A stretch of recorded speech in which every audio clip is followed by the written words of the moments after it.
অবশেষে স্বস্তির খবর দিল আবহাওয়া অধিদপ্তর। তারা বলছে 2 মে থেকে কমতে পারে তাপমাত্রা। 2 থেকে 5 মে প্রতিদিনই হতে পারে বৃষ্টি। সকালে ব্রিফে এসব তথ্য জানিয়েছেন আবহাওয়াবিদ ওমর ফারুক। বলেন, বৃষ্টির সাথে কালবৈশাখী ঝড় হওয়ার সম্ভাবনাও রয়েছে। এপ্রিলের শুরু থেকে সারা দেশের উপর দিয়ে বয়ে যাচ্ছে মৃদু থেকে মাঝারি, কোথাও বা তীব্র থেকে অতি তীব্র তাপপ্রবাহ, যা দেশের 75 বছরের মধ্যে record. Walton air conditioner exchange অফারে স্প্লিট এসিতে 23,000 টাকা পর্যন্ত নিশ্চিত ছাড়। এর ফলে জনজীবনে বেড়েছে অস্বস্তি। সবচেয়ে বেশি ঝুঁকির মধ্যে আছেন খেটে খাওয়া সাধারণ মানুষ। বিরূপ প্রভাব পড়েছে তাদের দিনকার রোজগারে। আগে ইনকাম ভালো ছিল, কিন্তু ইদানিং গরমের কারণে লোকজন বাইরে হচ্ছে না। আগে ইনকাম বেশি ছিল, এখন একটু কম। এই রোদ, এই হিসেব করে রোদের লাগে পেছনটা বাড়ো না, প্রচুর গরম। ইনকামও বেশি একটা বাড়ে নেই, ইনকামও খুব কম। সংসার চলা, নিজের পকেট খরচ করা, গ্যারেজ মাহাজন দেওয়া, এর সব দেওয়া খুব মুশকিল হয়ে যায় সংসার চলা।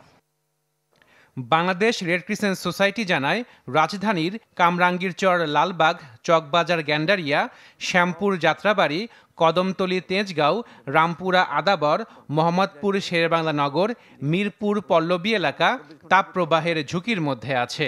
ঢাকা শহরের উত্তরে পল্লবী ও মোহাম্মদপুর থানা এবং দক্ষিণে লালবাগ, কামরাঙ্গীরচর এবং গ্যান্ডারিয়া, এই কয়টা অঞ্চল দেখা যাচ্ছে বেশি হিট, মানে অন্য তুলনামূলকভাবে বেশি হচ্ছে, এবং সেইখানেই আমরা মূলত আমাদের এই কার্যক্রমগুলো বেশিভাবে চালাচ্ছি।